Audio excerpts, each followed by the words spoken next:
बहुत समय पहले की बात है। एक आर्षी थे जिनका नाम था वाजश्रवा। वे एक यज्ञ कर रहे थे जिसमें उन्हें अपनी सबसे प्रिय वस्तुएं दान में देनी थीं। इस यज्ञ में उनका पुत्र नचिकेता भी उपस्थित था। नचिकेता एक जिज्ञासु और सत्यप्रिय बालक था।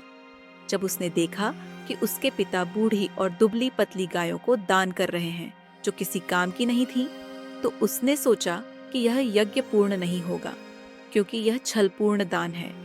उसने अपने पिता से बार बार पूछा, पिताजी, आप मुझे किसे दान करेंगे?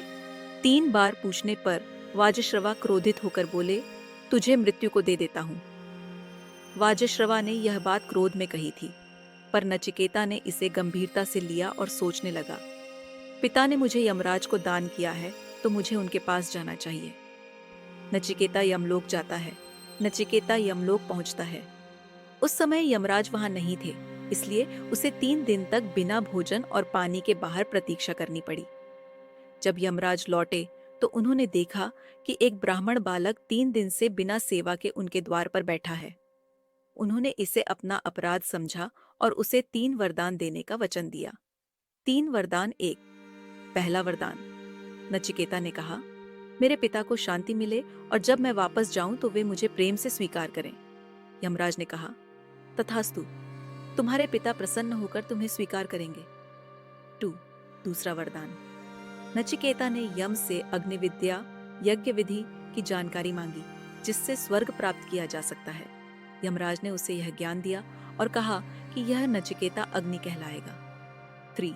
तीसरा वरदान, अब नचिकेता ने सबसे कठिन प्रश्न पूछा, मृत्यु के बाद आत्मा का क्या होता है? क्या आत्मा मरती है या अमर है?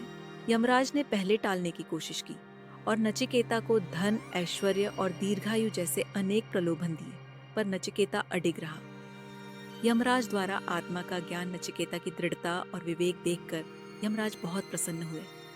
उन्होंने उसे आत्मा का रहस्य बताया। आत्मा न कभी जन्म लेती है, न मरती है। आत्मा शाश्वत, अविनाशी और अजन्मा है। जो व्यक्ति आत्मा को जान लेता है, वह मृत्यु के भय से मुक्त हो जाता है।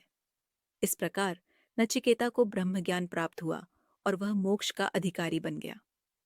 नचिकेता की कथा से शिक्षा, सत्य के लिए जिद और साहस जरूरी है।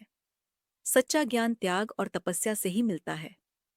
आत्मा अमर है, यह जानना ही अध्यात्म की शुरुआत है।